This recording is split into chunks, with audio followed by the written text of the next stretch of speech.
Welcome back, Nick Lenz. This is Novel Review, episode number 63. Like I said in my previous video, like when I talk about Black Clover, yeah, it's a Doctor Who book. Which Doctor Who book? This is Doctor Who Twice Upon a Time. Yeah, when I saw this, I'm like, really? They made a book out of... I'm not surprised they adapted the last No Christmas Rush released, but I would have thought for this particular line of books, they would just focus on like taking the older stuff and just make it new. Yeah, can you believe this is the last No Christmas special that aired, because there wasn't one for the most recent season because they started doing New Year specials. I haven't watched the current season yet. Yep, and the thing with this story is this: it picks up now in the course of the recent not the most recent, the previous one, series. I believe it's Series 10. Yeah, Series 10, where you have the Doctor face up against the Cybermen again. Yeah, the 12th Doctor fought the Cybermen twice in this incarnation. Yeah, that's a bit of a surprise. Twice. The first time was like Death in Heaven. Yeah, that particular two-part, which ended his first year of his run. And he fought him again at the end of his third year, which Guyle's praised the writers of the show for having fought the Cybermen twice. Like, I think in the case of Matt Smith's Doctor, I think he fought him once the entire run. Yeah, I think it was once, but here, twice. Yeah, this is noteworthy for the first time in New Who we have a multi-Doctor story. Yep. Well, in the first full episode, they have done one of these before. One called Time Crash, where you had David Tennant team up with Peter Davison. Yep, the 10th and 5th and 10th Doctor teaming up. I'm like, that's not a bad idea to do. Yeah, and here's the thing. Apparently, Russell T Davies didn't like doing multi-Doctor stories at all. So he did Time Crashes. He would simply just put a charity special, and was Peter Davison the first time put on the outfit since the 80s. That was a pretty good little mini episode, and it took place just prior to the David Tennant's version, Doctor going into the spaceship version of the Titanic. This one actually is quite interesting in the case of how this team up happened. Is that the Doctor, the 12th one, ends up in Antarctica and runs into the first Doctor just prior to the generation in the 10th planet.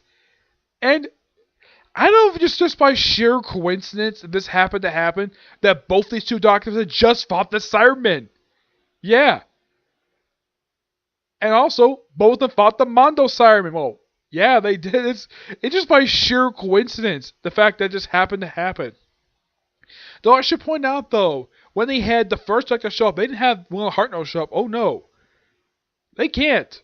He couldn't have, because here's kind of the thing. William Hartnell's been dead since 1975. Like, okay, what about the guy who played the first Doctor in the 5 Doctor special, the 20th anniversary? He died a week after the thing premiered. It's like, okay, who can we get?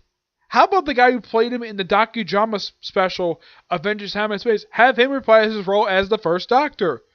Brilliant strategies, and there's a few nods in here in this book to that. Oh, I should talk about before I continue, I should talk about the writer of this book, Paul Cornell. Paul Cornell is a long-time Doctor Who writer. I mean, he's writing Doctor Who stories since the 80s. So, I wasn't all that surprised. I was very happy to see his name on this book, because I have always wanted to talk about Paul Cornell, because he's a one damn good writer. And those of you wondering, has he written anything besides Doctor Who? Yes. He wrote the last 2 volumes of Wolverine before his ultimate death in 2014. Yeah, he wrote that run. Yep. This one involves the first and 12th Doctors teaming up to deal with this glass people. There's no real villain in this story, which is kind of the story's weakness. Is that apparently this thing has like people, everybody's lab just up until before they died. Oh yeah, Narna pops up in here as well, along with Clara, though pretty much how they looked before they died.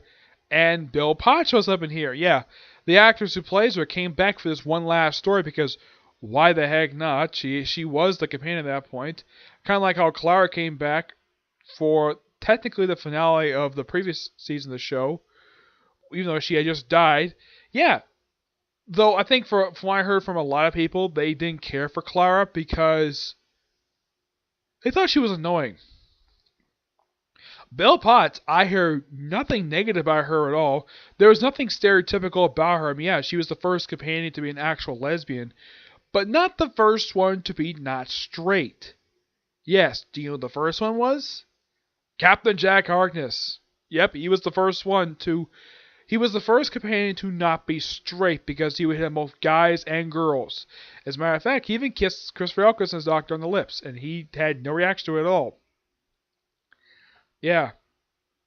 And of course, you got something to praise about this particular book is that there's actually nods to other stories, like the stuff with the Adventure Time and Space, that Akujama. Apparently, it's semi-canon to this universe somehow.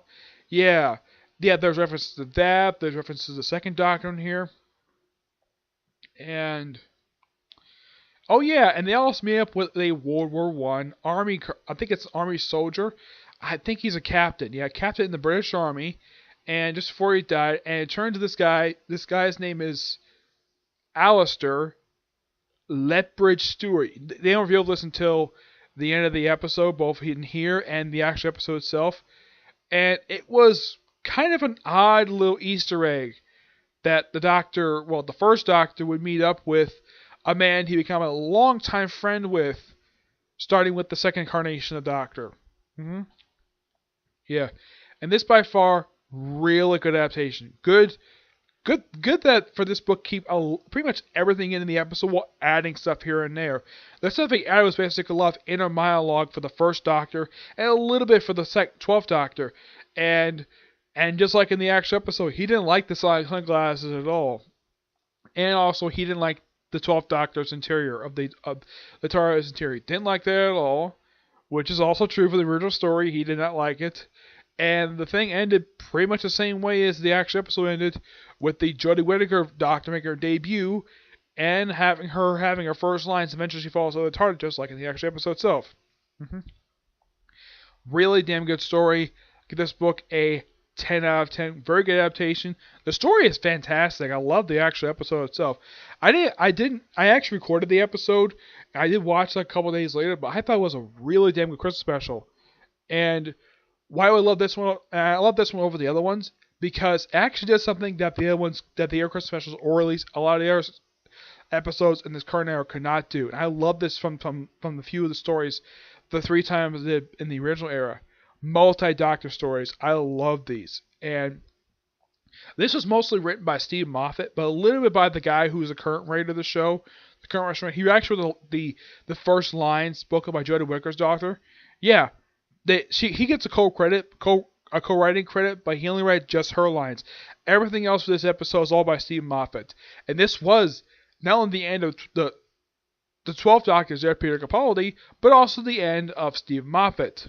Yep, this was the end of his era as well, as a showrunner for the show. He'd been writing for the show since, I think it was the I think it was like the third series of the show. He had been writing for the show for 10 years, a long time. And I'm sure he felt as though he probably had to leave because he probably wanted to focus his efforts on Sherlock. Yeah, but aside from Sherlock, he's not doing anything else I can think of. Nope. Yeah.